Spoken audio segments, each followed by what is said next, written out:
Hi, everyone. I want to use this opportunity to talk about what it means to be in this specific moment. In year two of a global pandemic that's changed so much and forced us to consider who, what, and where we are in new ways. If you've been feeling it all lost lately, you are here. Life is always throwing curveballs at us, so while you can't necessarily predict what's next, you can know that nothing stays the same for too long. You start out a clean slate, and over time, small incremental changes add up. We take it all in, process the best we can, and keep on moving, as much because we're strong as because we have no choice anyway. You've survived and adapted through all kinds of experiences, both good and bad. And now you're here. And I hope that this talk can be a checkpoint on your journey. You're here, but that journey is forever forward. And so it's always the right time to adapt or create change, to identify a passion and let it fuel you, to connect meaningfully with others, to say the thing that you're feeling, and to get really real and hopefully find yourself in this process. My name is Adam J. Kurtz. I'm an artist and author originally from Toronto. I was working toward a more traditional graphic design career until 2015 when I switched focus to my own books, projects, and brand called Adam JK. My design and illustration work is all about processing my experience in the world and expressing my emotions as art. After turning 30, I felt a sense that things were, and should be, shifting in my life. So after a year of trying to sort through it all, I developed a new book concept about that journey, sold it to my publisher, and was going to spend 2020 working on it and myself. Instead, everything happened, which you already know. My other work dried up, fear set in. All I could really do for a while was the bare minimum to keep afloat. But eventually, my husband and I decided to move in with his parents in Honolulu. And if I'm being pretty honest, that was the right call. Though I'm grateful to be healthy, I am otherwise feeling a little bit lost. Like in the midst of a life shift anyway, compounded by all this external stuff that pushed me further inside, there are moments where I don't totally know who I am anymore. It's weird to so cavalierly say that at a conference. What I do know is that I'm a person in the world who feels things and creates work to express those feelings. I know that I care deeply, sometimes too much. And one small silver lining in this time is that so many people are experiencing big life changes too, which makes me feel like I'm a little bit less alone. Gratefully, I've been a willing participant in all this change. Like I'm doing as much of it on my own terms as I can. And that makes me feel like I have some control. And also, in general, I feel like we're all being way more open and honest about mental health and our sort of how we're actually doing. And that conversation is super helpful to me too. Lately, I'm asking myself over and over again, like, who are you? And it's really hard to move forward with intention before you have an answer for this. It's one of the biggest and hardest questions of our entire life. And we'll probably be answering this question forever. It's really made up of many smaller questions, right? Like, who are you really means, what do you care about? Where are you from? How does your city define or not define how you think about yourself? What traditions or values are meaningful to you? How do you choose to present yourself to the world? What about yourself have you learned to love? When do you know the things that you know? What do you have to say to the world? How do you say it? Who or what are you searching for? It's so many questions wrapped up into one. We don't have to have the answers today. So I've been thinking again about who I was to figure out who I am now. And growing up, I was always that arts and crafts nerdy kid who had creative themed birthdays and whatever. I ditched baseball camp to hang out with the art counselor. I'm that kid. And when I got older, I switched to digital art. So I was like fan sites, LiveJournal, Tumblr. Eventually, I studied graphic design. And after years of being very online, I gradually reincorporated tangible goods while working at my university's copy center. This is a photo of me age 20 at my very first zine fest at school. And you can see that everything is taped to the table because it was so windy. And I didn't really know what I was doing at all. My medium of choice, for some reason, is accessible artwork as gifts and stationery because that's what I love. I collect all kinds of little things that I'm really sentimental about. There's nothing explicitly bad about making art that people just like. When you let go of trying to be cool, shit gets easier. We all have a keychain or a card or, some other little thing that we've kept in our nightstand for 3 years. And I want to be the guy that makes that special thing. I love that stuff. I'm really now trying to think about my life in phases of growth instead of accomplishments, which I think is ultimately much more important. So I'm currently in this phase where I've just moved out of the parents' house after 9 months of transition, and it's a lot. And it's all just kind of happening. You only get one life and it's already started, but you do get to decide which direction to go. One thing about making art from the lessons of my experience is that my own reminders are on hand just when I need them the most. And it's not lost on me that I sort of wrote exactly the book I needed just in time to need it, as I was searching for missing pieces and rearranging ones I already had to see what else was there. Sometimes I think my brain has to trick itself into thinking that all of life is an art project in order to make my way through. And I actually don't know why. I don't know why I'm like this. Right now, a lot of us are feeling uncertain about our place and our goals and our direction in our professional lives and also as actual human beings. Like, I'm not the only person who's undergoing a shakeup lately. But I want to share 5 reminders that are helping keep me on track as I balance my professional projects, personal projects, freelance, and e commerce business, packing up my life in New York after a decade, starting over on an island in the middle of the ocean while in a global pandemic, and parsing through a slight identity crisis. Okay, okay. Reminder number 1. It's okay to not know everything with 100% certainty before it happens.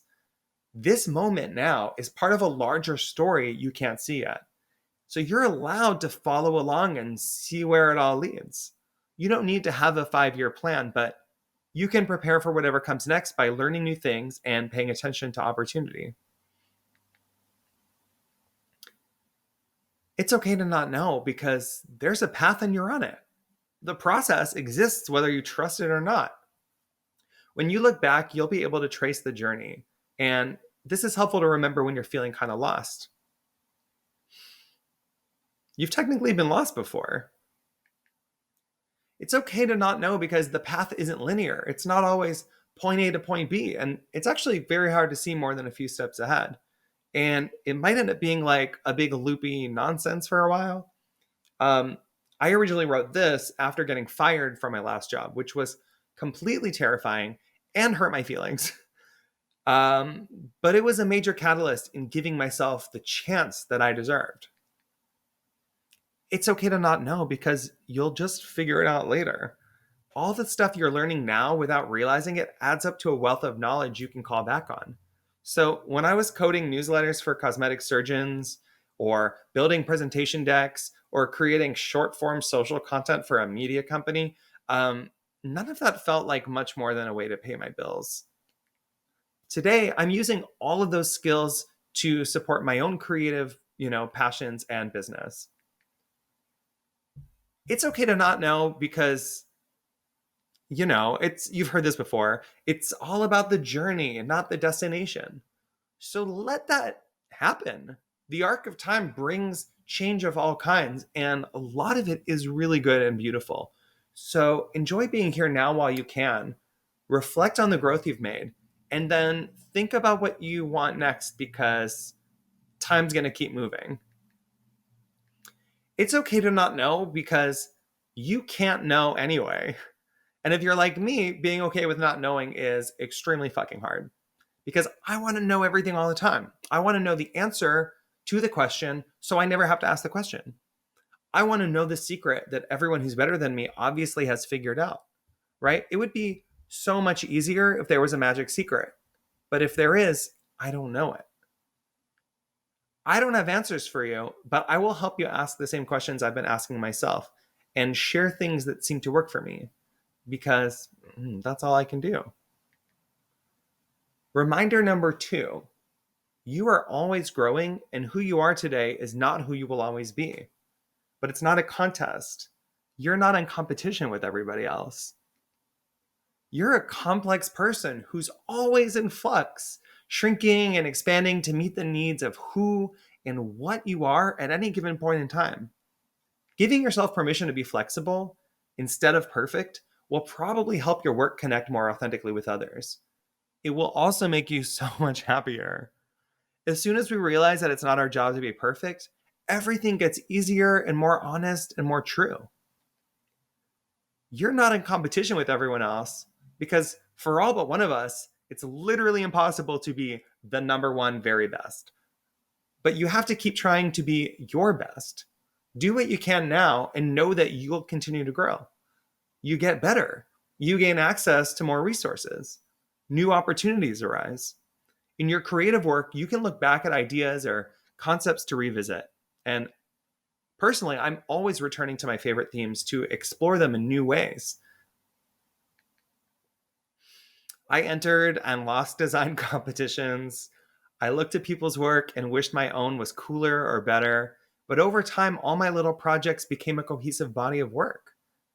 I'm still not the best, but right now, I'm the best I've ever been at being myself. A moderately successful artist brand and a fairly functional human being. And that's pretty cool to look at big picture. Like, I don't know if I saw that for me. No matter where you are in the journey and how you feel about your skill level, just know that it does eventually add up to something you can be proud of. Now, knowing that I can only ever measure myself against myself doesn't mean I don't slip into negative behaviors. That's why I need reminders like this one to stop comparing myself to other creative people. I'm not going to read it, but you can take a screenshot of this. It's from one of my books.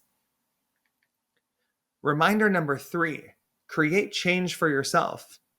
For now, this moment is what you've got. So pay attention to what you have and what you want, and then create a path forward. Don't just wait for opportunity to show up. As a creative person in the world, you have tools and skills to make the change happen for yourself.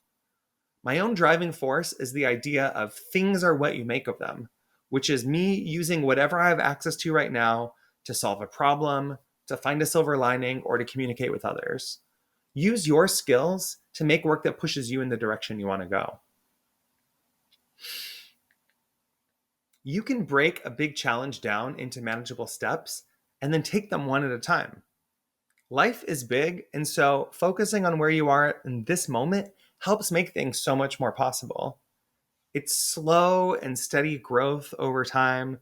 It's developing a small idea into a full-scale project. It's tackling a scary life thing with the care and organization that you handle your work with. In college, I was too broke to buy holiday gifts, but I had access to the copier at work. So I made the first unsolicited advice planner. I made literally 10 extras and posted them online, and they quickly sold out.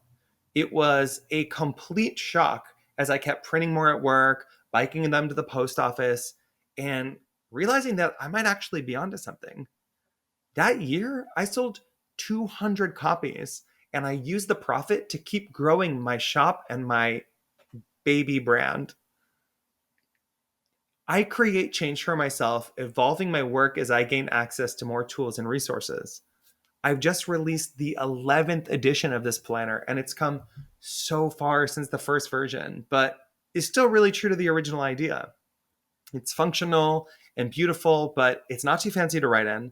And it's focused around the tools and guidance and tone that actually works for me, which is slight nagging and realistic encouragement to keep moving forward, whether I want to or not, because too bad. We have to. And then it also has stickers because sometimes life is hard and stickers genuinely, they make life better. The planner also attracted the attention of several editors, including one from Penguin Random House, and that fully changed my life. Making books was not on my radar at all. Like, I don't even think I knew I could have a dream that big.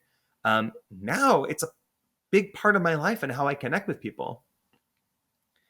Don't get me wrong, creating change isn't only about big personal projects designed to leapfrog you instantly to career success or money. Like, to be honest, most authors aren't making enough to live off of alone. So a book deal is not like a happily ever after end goal. You would be better off like doing some other get rich quick scheme. Um, but using your art to create change might just be about a small thing like a painting or a GIF or a doodle that you make just to feel good about yourself and sort of reconnect with the heart of what you love about all of this. It might just be fun. That's you're allowed to have fun with your art.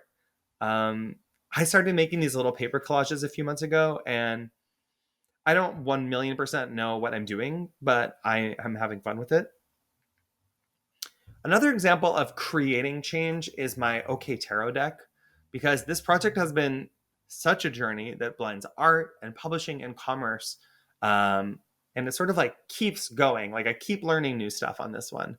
So this was an idea that I had in 2016 that I tweeted out and then didn't come back to for 2 years. And a lot of us can relate, right? Like we have an idea and we think about it, and maybe we tell a friend, or you post about it online, um, but then you don't actually do anything. And I'm very guilty of that because I have a lot of ideas and I get very excited. But I kept thinking about this, and 2 years later in 2018, I was like, okay, if I'm going to do this, I need to just do it. And if I'm not going to, then let the idea go, clear the brain space. Nobody's standing by waiting for you to mess up, and nobody's stopping you from trying to do your project. And it's very me to make like a paper-based tool for figuring out your shit and like what is a card deck. So I did the OK Tarot, and behind the scenes, I was in some conversations with major publishers, which wasn't important to me at that point, but was exciting. And the idea ended up being passed on by several publishers. And it was just like, I didn't even want this, but then when I couldn't have it, then I wanted it. And I felt bad about myself that I didn't get it. Um, Instead, I just continued to print and distribute my own deck anyway. I've been reaching people worldwide, gotten mainstream press coverage, became weirdly popular in Japan, and have learned a ton about packaging and retail distribution and wholesale in the process. But then, literally like last month, I sold the publishing rights to the deck. And so at this point, I had already considered the project a success. And then this offer was like another surprise along the way. Opportunities do sometimes just appear out of nowhere, but rarely without us creating some change for ourselves first. Reminder number 4, timing is everything. You're here and then you're not. An opportunity comes and goes. A door opens and closes. Everything is always in motion for you and me and everyone. And the alignment of all this timing is super, super important and mostly out of our control. You can try to organize your experience, but you can't actually control time itself. So try to enjoy moments of rest when they come. The waiting's part of it. We can't control time, but we do have some power over our experience. I'm someone who is usually so focused on controlling a situation that I forget to be present at all. Or I'm so concerned with like sticking to the plan and the schedule that I had in my head that no one else cares about, that I gloss over an alternate solution or opportunity. So in the case of my work, my passion became a job. And if I'm not careful, it's really easy for me to slip into hating everything a little bit. It's only when I can let go and just really be in the moment that I can find joy in the work and the creative process. Timing is everything. My husband and I agree that we met at exactly the right moment, which was either dumb luck or fate, where we could take each other and the idea of a relationship seriously. Which, thank God, because I don't know what I would do without him, actually.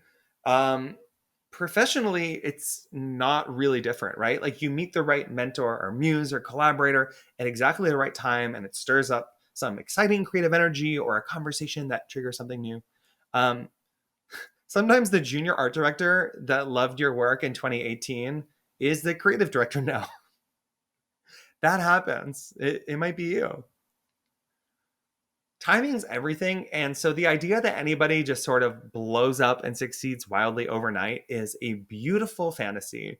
But there's always work and effort and planning and growth that we aren't seeing. And the idea of a big break is so enticing because it does sometimes happen, right? Like moments where all the hard work is called on in a public way and we are all like witnessing a star being born. But that's hardly the only way forward. Like I've been doing my thing for over 10 years and it's just like slow and steady growth. But sometimes the timing is off. This is a very, I mean, I've redacted most of it. This is a very exciting message that I got on LinkedIn 3 months ago that I only saw like 4 days ago because I rarely log into my account, and is a huge bummer. And I really hope they get back to me. But shit like this happens all the time. It's like sometimes you're too early or too late, and you really just can't win them all. Oh, my button.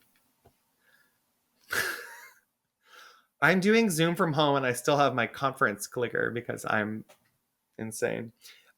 Personal growth happens gradually over time, but nothing speeds it up like making big intentional life changes. So if you've also been experiencing a lot of change lately, I hope that it will become a catalyst for more joy and confidence and clarity. And if you've been waiting for change, if you've been waiting for growth, rather, try making a change because that change triggers growth. Uh, if you have no idea what's going on and you are just like very afraid to move at all in case you tip the boat any which way, that's probably okay too. You're moving forward regardless. This is my last reminder. The shit that feels major right now will one day be a distant memory. So, yes, you will mess up and you will fail and you will get it wrong, but soon that'll be a thing in the past. You get up and keep going, and this is the process. And most people will forget about your failure because they're too busy with their own process. Failure is just research unless you never try again. Eventually, you figure it out, and that's what people remember. When I'm anxious, which is always, I fiddle with bits of paper. I fold up receipts or roll them tightly or tear them into little strips. And I just had the idea that I could make art from this thing that I am just kind of always doing anyway. And so I started to explore a little bit. And these blue paper scraps, I taped them up on my wall for nearly a year before doing anything with them. Eventually, I found a home for them and incorporated them into a new book concept. The feedback was kind but firm. This was not yet a thing. If you're afraid of failure, it might help to realize that actually you fail all the time in little ways, and nobody minds. When a project just isn't coming together, when you have 10 artboards open and 9 of them are shit, that's not a big deal. It's not scary. It's literally the process of how to accomplish something. Failure is part of growth. There are so many paths that can lead to the same place, and you're not always going to pick the right door the first time. I was not ready to let go of this idea, but it needed work and it didn't really have a narrative. So I explored breaking down my paper fidgeting process into these like incremental steps that the reader and I could experience together. I repackaged my files and submitted the book proposal again. And the feedback this time was, you're getting closer, but you're not there yet. One ladder sequence was not enough. Failure is just research, and research takes time. There was nearly 2 years of figuring out what this all even was between the sketch on the left and the final on the right. Some of us are addicted to making new work quickly. The dopamine release that comes from creation is a high we feed off of. But rushing through one failure to the next without time to process, reflect, accept feedback, and adapt, that is a recipe for another failure, which again is fine, but maybe you don't have the budget to blow through all your materials again. Eventually, it became clear that my core idea alone wasn't saying enough of what I wanted to say. I mean, is there even room for subtlety in a global pandemic? Um, Also, I'm really bad at subtlety, so I'm not sure why I started now. Um, I began to write more to connect the dots. Like first I wrote an introduction, and eventually I wrote dozens of short essays that expanded on themes and reminders that were and are relevant to me in this time of transition. Written before and since lockdown began, the essays dig into the deeper themes of trying to figure out how to be more okay as a person in your brain and in the world.